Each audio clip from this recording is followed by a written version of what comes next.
Hello, and welcome to A Few Minutes with Marvin. I inspire those who aspire to make positive changes in their lives. And this is part four of What is Spiritual Awakening? My Journey.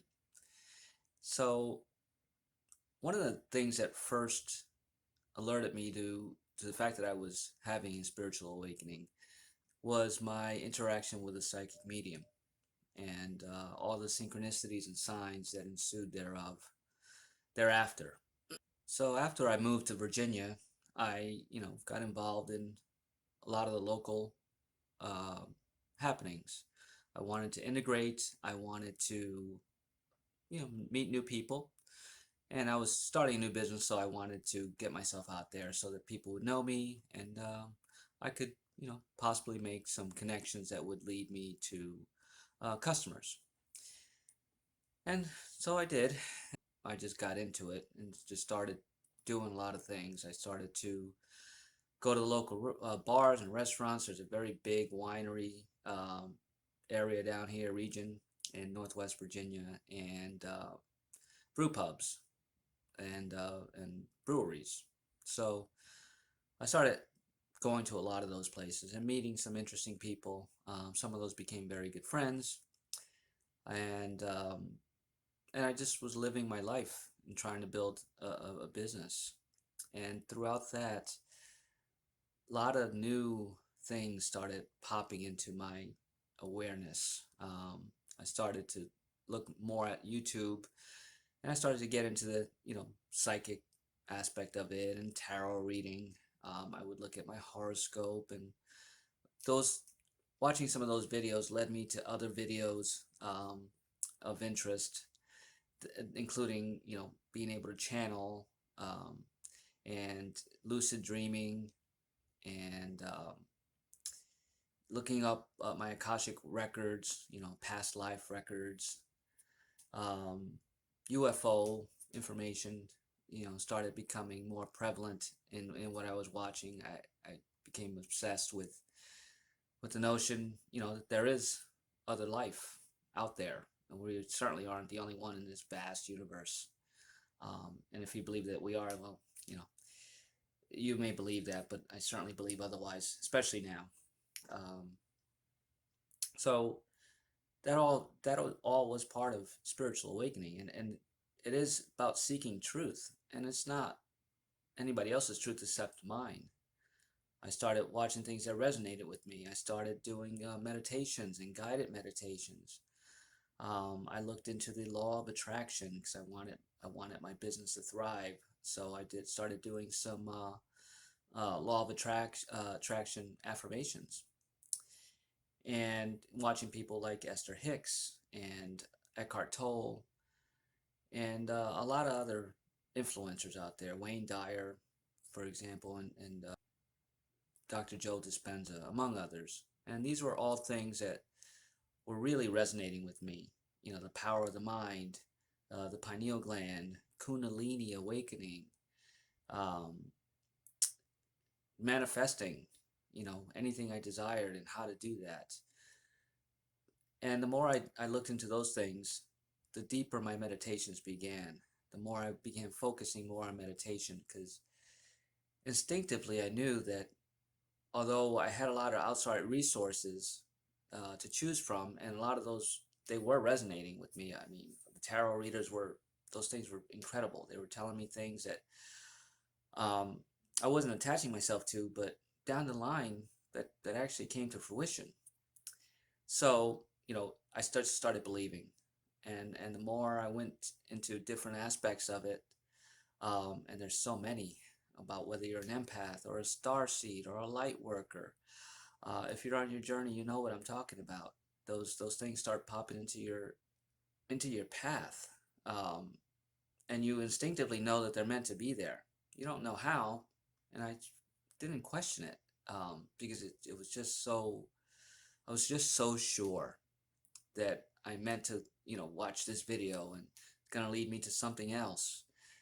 And but the one thing that the central message that I started receiving from all of these things is that I had to start letting go of old habits and people in my life that don't need to be there anymore.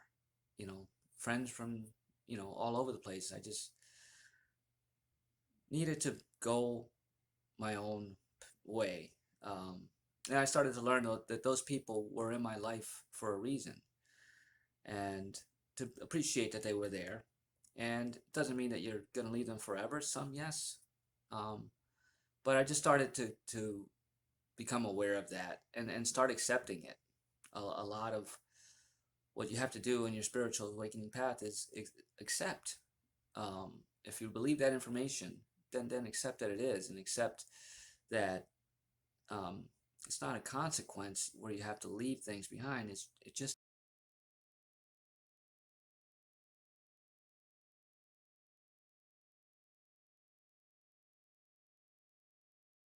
is that those things don't serve a purpose in your life anymore. So now it's time to find things that do. So I came upon some YouTubers that said you have to start journaling, or that journaling was a good thing. And I like to try everything. So it wasn't a, you know, I didn't go into it going, "Oh, they say I have to journal, so I have to journal." It almost became something that just happened. Yes, it was in my subconscious, but out of the blue, one day I just decided to record my dreams, and I had to train myself, because when you're in a dream, you go from one dream to the next dream to the next dream. Next morning, you wake up pretty much forgotten them all, or they all become one. So I started putting my notepad by my bed with a flashlight and a pen, and I trained myself to wake up right after a dream and record it. And there were a lot of things that in my dreams that actually later on would become significant, that I could refer to that journal and recall, and just, there was my proof, my own proof. So I started seeking my own truth, and then I started other journals too. I have a gratitude journal that I use, and a spirit message journal, because once you start going within and start leaving everything in the outside world behind, you really do start physically hearing voices, or mentally things will pop into your mind where you stop and go, that didn't come from me consciously. So I just started writing those as well. And a lot of those things were synchronistic, a lot of those messages. And some of them I heard physically, like a disembodied voice. And some of them I just thought, and they came, to fruition. So that led me to just question what I was what I was hearing, and not discounting it and just moving it aside. I actually started paying attention to my thoughts, and to whatever was happening around me. My meditations became very deep, and I would feel physical sensations, like somebody touching cold air, all those things they say that these ghost hunting shows talk about, um, were really happening to me. But energetically, to me, they weren't apparitions or ghosts. I was just getting in tune with a different frequency, a higher frequency. What I've learned on my spiritual path is that we are all basically one frequency, one, almost like a wave. We're all one wave, right? So we're all light. So we're all one light, but we all um, have a different frequency. And those that are in the same frequency, like we all are, can understand each other, can hear each other. But there's higher frequencies out there that are beyond our scope, in our present frequency, third dimension, fourth dimension, wherever you find yourself in this realm. And now I believe that I started resonating on a higher frequency. So I was communicating with things beyond the frequencies that we all are on now. And I continue to this day. But you know, had I not focused on them, I would have dismissed them as being supernatural or, a ghost or anything like that. I certainly would have dismissed it, but I didn't. I recorded everything. And then I started trying to communicate with some of these, I'm going to call them entities or beings. And, that's where you get into people who can channel and become clairvoyants and mediums. Because meditation helps you get there, and then belief helps you get there even more. And there's some videos out there that you can watch and practice, and they really do just open your mind. It's all about opening your own mind. So yeah, I started receiving messages and downloads and what they call DNA activations and light code activations. There's so many different things that are out there that, if they resonate with you, are 100% true. And fortunately for me, I'm a curious person, so I tried many, many different things, and some of them resonated with me, some of them didn't. Some of that I just did just to try. And with all that comes certain responsibilities. That there are negative energies out there, and there's steps that you can take, that you can look up, that help you circumvent those or protect yourself. And really, it all comes down to standing in your own power and standing in your sovereignty, not giving away your power. And you can stand against any energy and with any energy that you choose to, without allowing that energy to infiltrate you in any way, or change you, or make you angry, or influence you. You can really stand in what you believe. But that all comes with a deep knowing, and you have to go within. You really have to go within. Everything that you want to be and know you can be is in here. It's in your heart. It's in your soul. It's in your DNA. You were here to experience something. What it is, that's what we're here to do, is to discover what it is, what we're meant to learn in this now moment, and just recognize that every moment is a now moment. And tomorrow hasn't come, so that's not a now moment. So becoming aware of what you're doing, who you are, who you're surrounding yourself with, what are you eating, what are you listening to, what are you watching on TV, how are you taking care of yourself. That all ties into, how far along you are in your spiritual journey, and how, where you need to go from there. Because you have to accept what happens every now moment.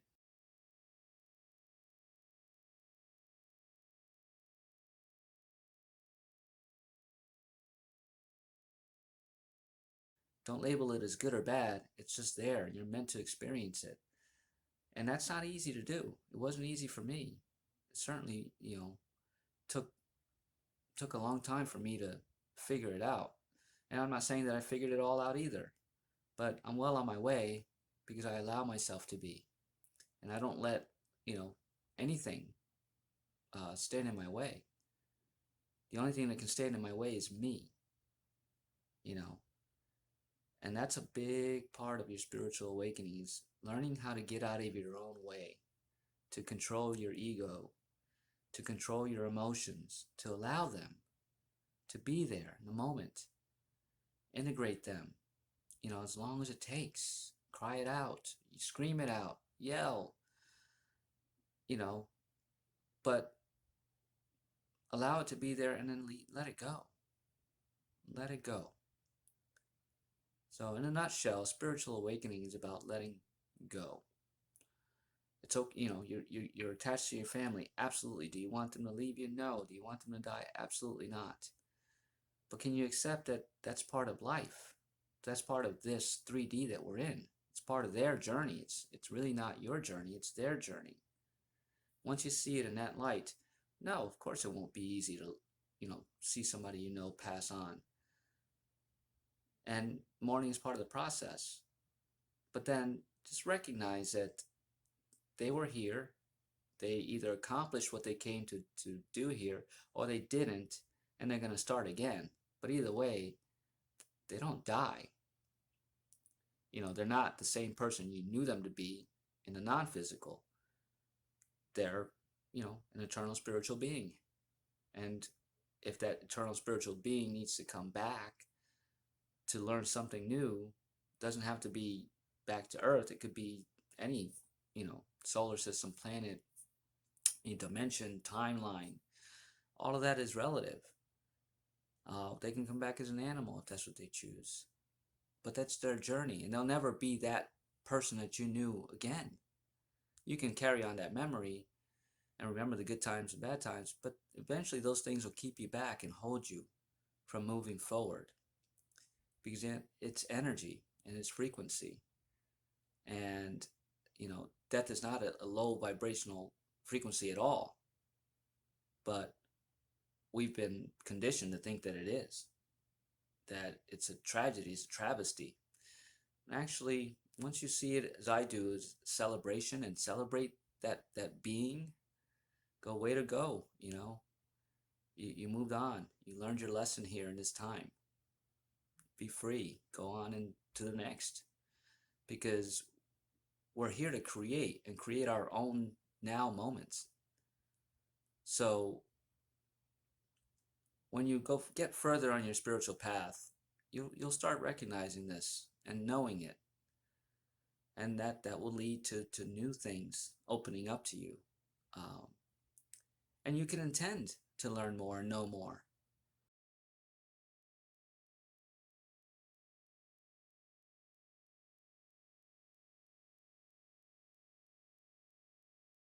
Your intentions are powerful.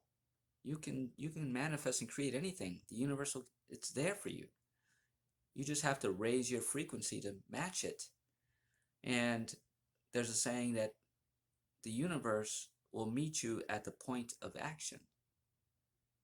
So anytime you decide to take a leap of faith, no matter what you're letting go in the past, once you start your journey towards that new thing, the universe will meet you right there and start putting things on your path that help you. We live in a friendly universe, folks. The universe is not here to put stumbling blocks in front of you. They're here to give you the opportunities and lay them before you. And it's up to you to make the choice. You can choose one path or you can choose another. It's not a good or bad decision.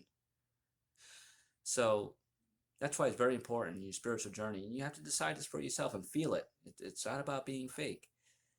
But start learning how to be positive and shy away from negative people, negative situations, negative social media, negative mainstream media, the violence on TV and the negative aspects that come off of people. Those are frequencies.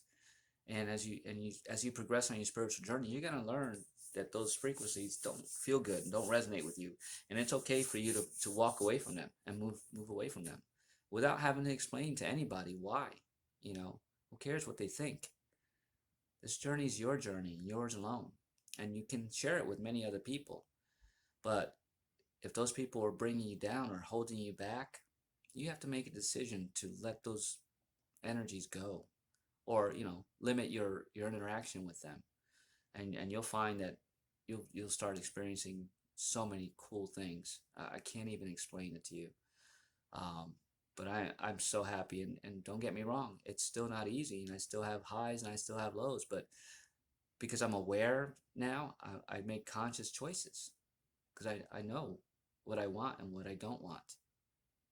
Knowing that is powerful, and it's a good guide. So on your spiritual journey, you should be open to learning anything, because you just don't know what your path is until you try something. So go for it, man. I did. I've taken so many leaps of faith. I'm not the same person I was yesterday. I can honestly say that. I woke up this morning and I had some unique experiences, and I'm having unique experiences now as I make this video.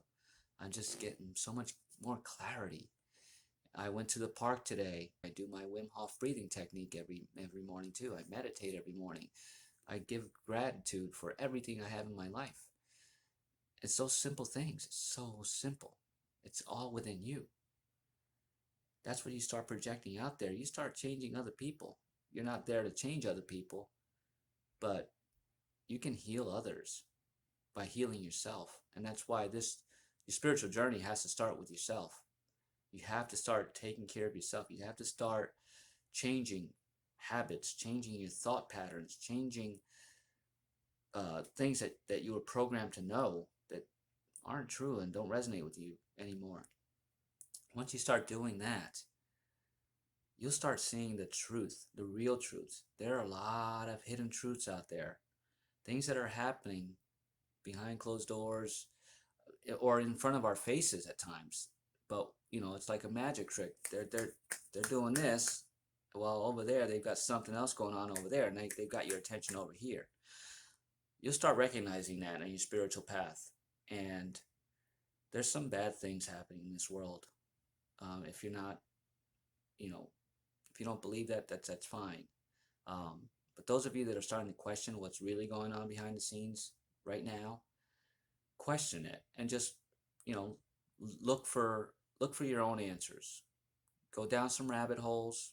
Be careful of that. Hold your energy. Hold your positive energies, because what's going on there it's very dark, but it's there and it's truth, and we have to change it.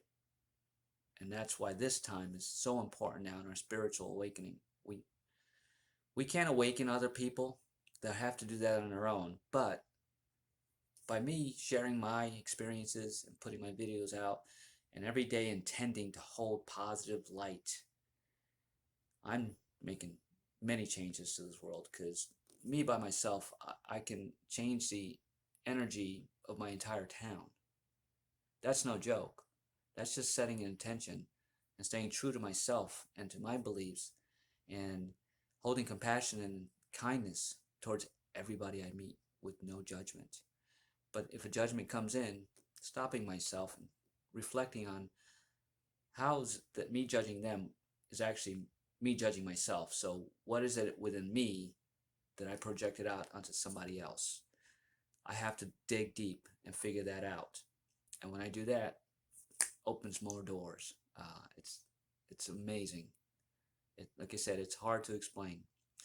But I hope you like this video. I hope you like my series.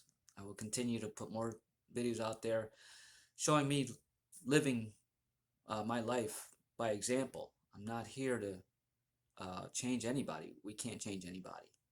We're not here to fix anybody except ourselves. But if me putting myself out there and sharing my experiences resonates with someone and helps them just awaken just a little bit, that, thank God. That's what I'm here for. But I hold no expectations to that, because once you hold an expectations of something, if I say I'm here to wake up 50,000 people, that's putting out a vibration that's unattainable. So I choose to set my intentions to just tell my story. If by chance it helps other people, fantastic. And if it doesn't, fantastic. I'm just sharing my story. If you like the contents of this video, please hit the like button, share it, leave a comment, and subscribe to my channel. And if you're so inclined, I am a transformational life coach, and I do specialize in helping people through their spiritual awakenings and helping them get resources and finding out, what they need to work on in their own lives, and act as a coach in the process. The information for my website is down below. I am offering a free 30-minute decompression session. So if you're so inclined, if you're on your spiritual path and need some guidance, I'd be happy to help you in your journey. So, as I always say, have an amazing day.